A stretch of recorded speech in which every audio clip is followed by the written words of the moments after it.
The movie opens with an intriguing premise set in Lincoln City, a place praised as America's fastest growing economy and a hope for the future. The city invites people with superpowers to register, promising a grand vision of progress and innovation. However, this optimistic start quickly gives way to a darker reality. Since the Second Industrial Revolution, the demand for workers with superpowers has drastically decreased. Businesses have shifted their preference towards automated systems, leaving many powered individuals without employment opportunities. This lack of job prospects has inadvertently pushed powered citizens towards a life of crime. Criminal syndicates, recognizing an opportunity, have started exploiting these individuals for their unique abilities. One such criminal organization, known as the Trust, has been particularly nefarious. They engage in the illegal and inhuman practice of extracting spinal fluid from powered humans to create Psyche, a highly addictive drug. This activity has contributed to a rise in drug-related problems in Lincoln City, prompting public outcry for stricter laws governing the use of superpowers.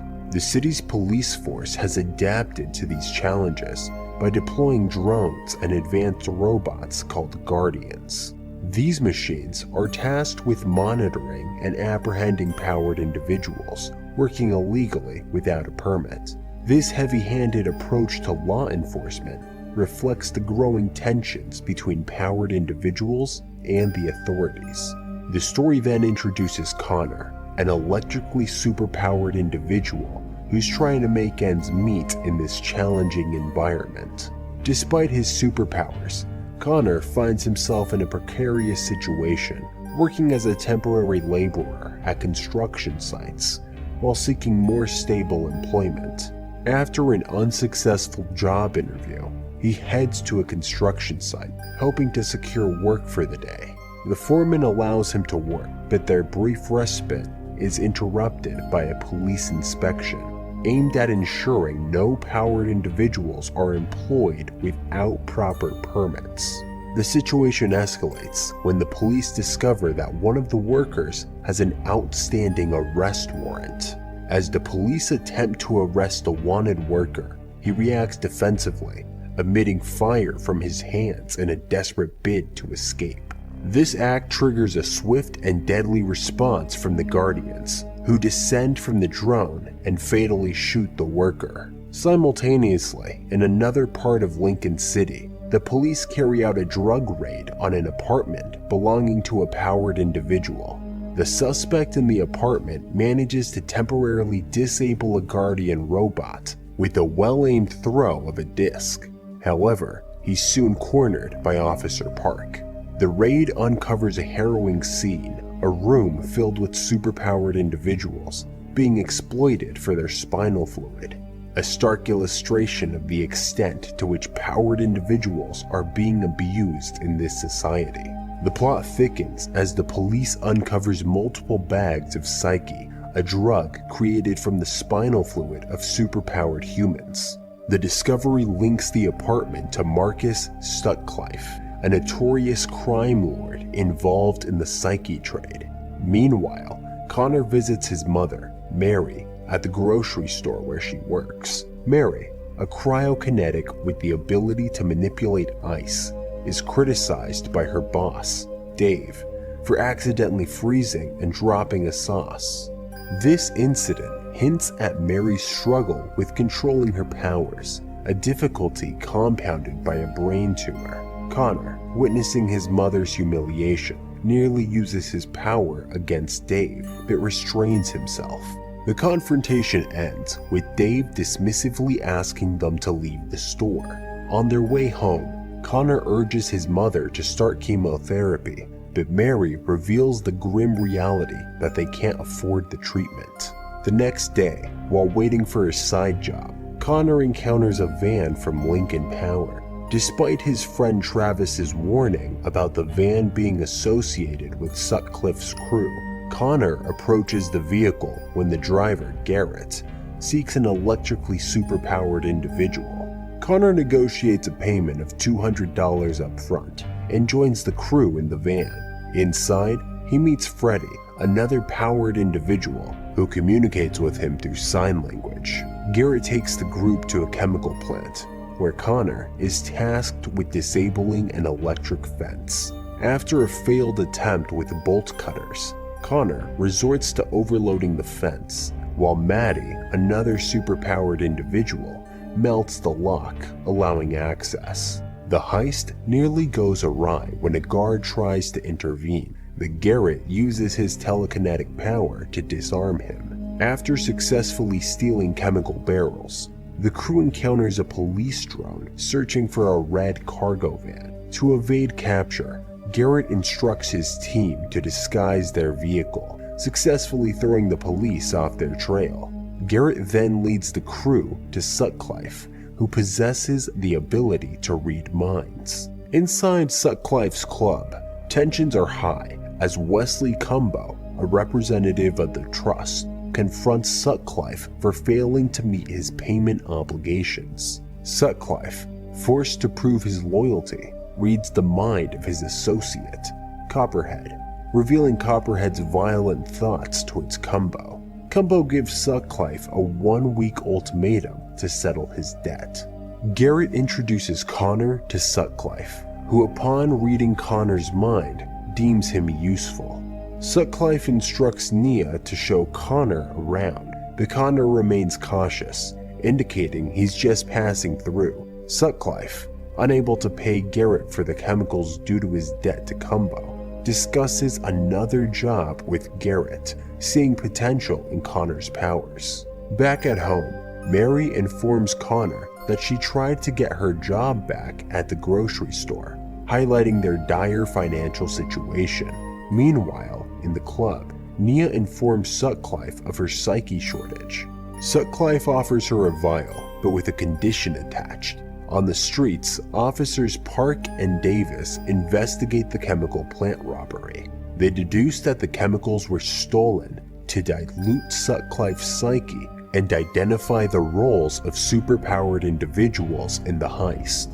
Park instructs Davis to compile a list of electrically superpowered individuals capable of such a feat, setting the stage for further conflict as the people close in on the powered individuals involved in the crime. The plot continues to unfold as Travis warns Connor to be cautious when working with Sutcliffe's crew. Despite this warning, Connor is drawn to a job opportunity with them when he sees Garrett's car arrive at a construction site where he's waiting for work. Garrett, still skeptical of Connor's intentions, questions why he chose to work with them instead of pursuing a legitimate job.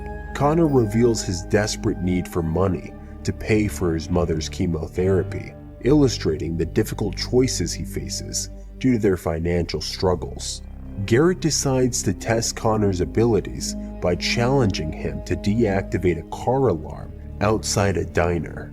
As Connor successfully completes the task, Garrett promises him a substantial payment of $25,000 for their next heist. This revelation of Connor's father being shot during a robbery adds depth to Connor's character, showing how his upbringing without powers was intended to protect him from a similar fate. In preparation for the heist, Garrett begins training Connor, starting with simple tasks like lighting a bowl. Initially, Connor struggles, but eventually masters the ability. His training escalates to collecting payments from drug dealers and confronting another electrically superpowered individual who refuses to pay. Connor's frustration with his situation leads him to confront Dave at the grocery store, threatening him for how he treated his mother. At home, he lies to his mother about securing a permanent job, but outside the house, Officer Park and Davis are conducting surveillance on him. They become suspicious of Connor's activities due to his financial struggles and lack of stable employment. Connor's involvement with Sutcliffe's criminal activities intensifies as he and Garrett scope out a bank for a heist. Despite successfully disabling the vault's power, The heist takes a turn when they discover most of the money has already been cleared. Faced with drones outside the bank, Connor uses his powers to bring them down, allowing their escape with a fraction of the expected take. But at Sutcliffe's club, tensions escalate as Sutcliffe and Garrett argue about paying off the trust. The situation becomes deadly when Copperhead shoots at Sutcliffe, but Rhino intervenes, using his bulletproof body to protect him. Connor's intervention saves Nia from Copperhead, who's then killed by Rhino. Following the chaotic events, Connor finds Nia using Psyche and learns about her indebtedness to Sutcliffe and her healing abilities. Meanwhile, Connor's mother confronts him about the money he's been hiding, leading to an argument about his involvement in crime. The stress causes Mary to lose control of her powers and collapse, prompting Connor to rush her to the hospital. Then, he learns that the cost of her necessary surgery is beyond his financial reach. Outside the hospital, Officers Park and Davis attempt to coerce Connor into providing information about Sutcliffe in exchange for help with his mother's medical expenses. Despite their pressure, Connor maintains his innocence in the chemical plant and bank robberies. Frustrated by the lack of evidence, Davis suggests planting evidence on Connor, but Park is dismayed by the idea. Connor's determination to save his mother leads him to propose a risky plan to Sutcliffe, intercepting a police transport carrying $10 million worth of Psyche. He strikes a deal with Sutcliffe, asking for Nia's freedom in exchange for his participation in the heist. Sutcliffe, realizing Connor's plan to use Nia's healing powers for his mother, reluctantly agrees.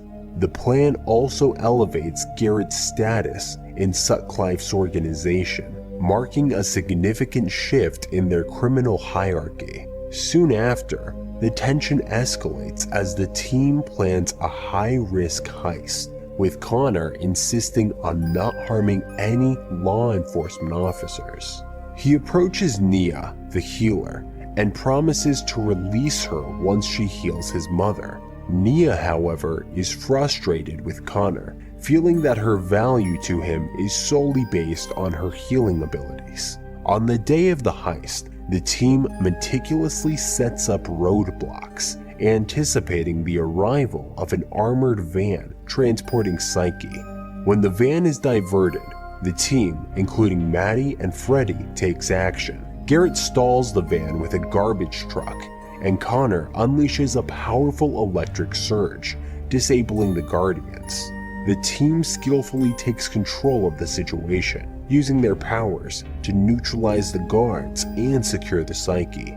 However, the plan quickly unravels when Rhino and his men betray the team, leading to a shootout. Rhino fatally shoots Maddie and wounds Freddy.